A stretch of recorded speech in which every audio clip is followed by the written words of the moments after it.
ang pamaagi ni Hesus sa paghimo o kaning mga apostoles sama ni Mateo lahi kayo sa standard nato nga mga tao. Ang atong qualifications nga pilion kana gyung haom sa trabaho niya. Pananglitan o motrabaho ka o kaning accounting, graduate sa gyud ka og accounting. Trabaho ka pagka-pulis, mo eskwela gyud ka sa kursos pagka-pulis. Nautical, graduate sa kag nautical. Pero si Jesus, ang iyang suguon sa pagsuwat sa iyang ebanghelyo o ang iyang giplanuhan nga himuong magsasangyaw sa maong ebanghelyo, usa ka tawo nga gitawag sa publiko nga makasasala. O kinsa maning makasasalaa, kaning mga kobrador sa buhis. Lisod kay suguon nimo ang usa ka tawo nga naputo sa sala sa pagsangyaw sa pulong sa Ginoo.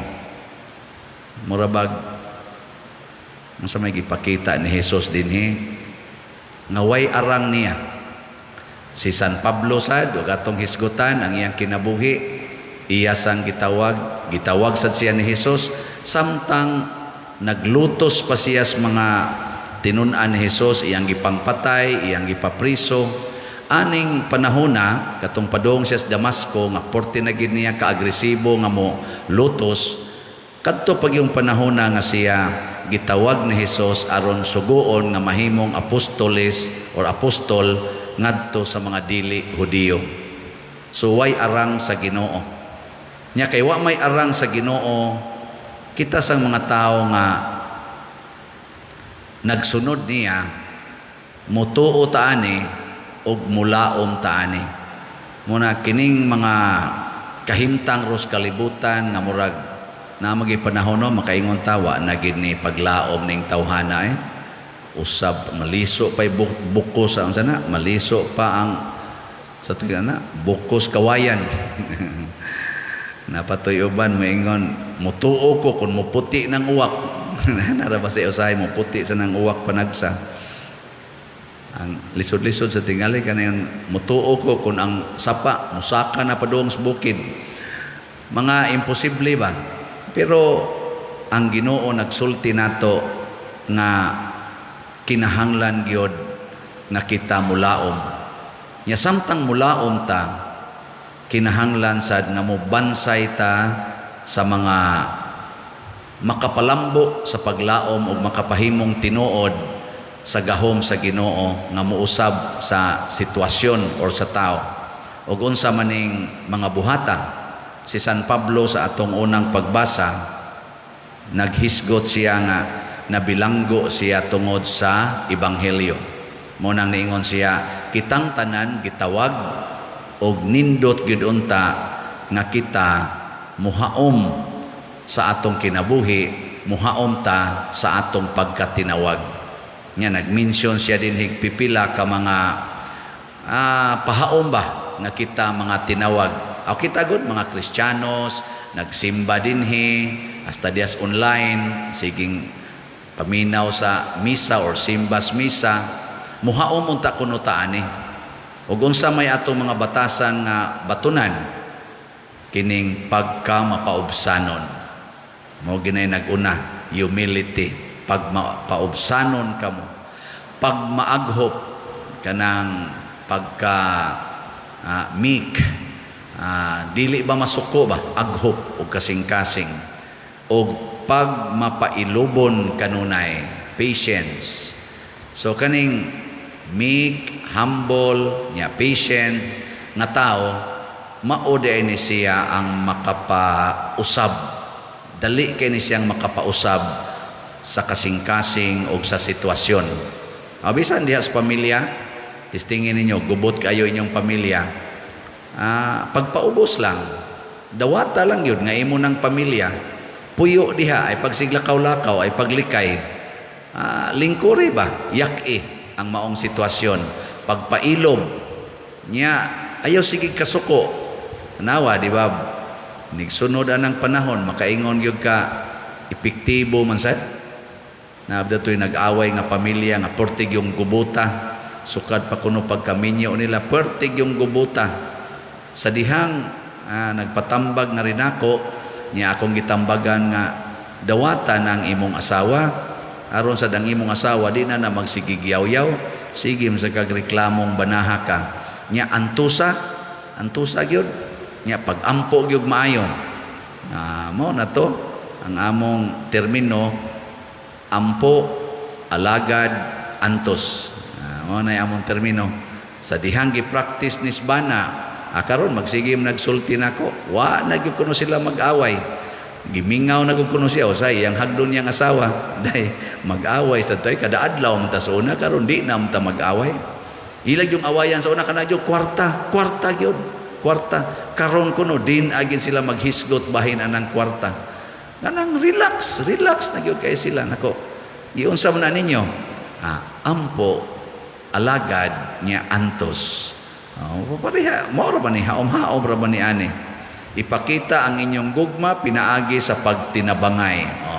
Ang gugmas ba nag-asawa magtinabangay, tabang og hugas plato, tabangan sad.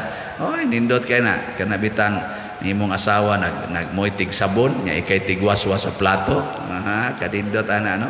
Nya manglaba, kuyog sad mo, ikay tighumol, siya tigsabod. Di ba? Ikay tigpuga, siya tighayhay. Nindot kayo. Gibuhat na ninyo. Wah, gyud eh. Usa dito katrabaho, kusmod kay gnaw. Usa sa dito, laing sa gibuhat, kusmod sa gnaw. So, sloya. Muna, ang gugma ipakita gyud sa atong pagsunod sa mga maayong hiyas. Unya dayon, mutuo gyud ta nga matag tawo gigasahan sa Ginoo matud pang San Pablo. Lain-lain tagasa, dili na to uniform. Why sinahay? Kining tanan na to mga talent, mga gasa, ato ning tipunon kuno para pagpalambo sa atong simbahan, sa atong pagtuo. Tinuod gid na, bisan gani ang bati nga tao, magamit nato pagpalambo sa atong pagtuo. Kana mga drug addicts, kana mga kawatan, tulisan, mga kurakot kayo. Muna gipakita ni Kristo mo itong paghuman yung Kristo tawag ni Mateo, gitigom nila ang mga makasasala, dungan silang kaon dito. Ang mga Parisiyo nga, why virtue aning pagka mapailobon, pagka mahigug maon, criticize dayon, nanaway dayon. Pero si Kristo, lain kay siya gunahonay, ingon siya, mianhi ko para sa mga makasasala, dili sa mga matarong. Karon kita sad og makakita tag makasasala, mo ingon sad ta, maora ba ni sila gianhi ni Kristo? Ato sa ni silang atimanon samas paghigugma ni Kristo nila. Nya sa atong pagbuhat ana, mainila kaayo ta sa kalibutan. Matod pa sa atong tubag sa Salmo, ang ilang mensahe mikaylap sa tibuok kalibutan. Ang mensahe ni Saint Francis of Assisi, ang mensahe nila ni Mother Teresa, nila ni San Roque, San Isidro Labrador, o kining mga apostoles sama ni San Mateo, labi na gyud kay nagpakamatay siya, hangtod karon mikaylap sa tibuok kalibutan. Ug mao ni ang makahatag og dakong paglaom og kausaban sa kalibutan. Nya kun ang kalibutan mausab pinaagis mensahe aning mga apostoles, unsa naka ang pag-usab lang sa imong pamilya, ang pag-usab lang sa imong mga silingan, ang pag-usab lang dinhi sa atong usa ka parokya. Mao na og magtinabangay ta. Ang ato dinhing parokya, ang atong paagis pagtinabangay kanig yung baligya aning slat. Tungod aning atong slat-slat, hasta daghana ra tanawalan ni atong parokya, atong simbahan nangausab, wa mausab kay nabati, nag-anam og kanindot.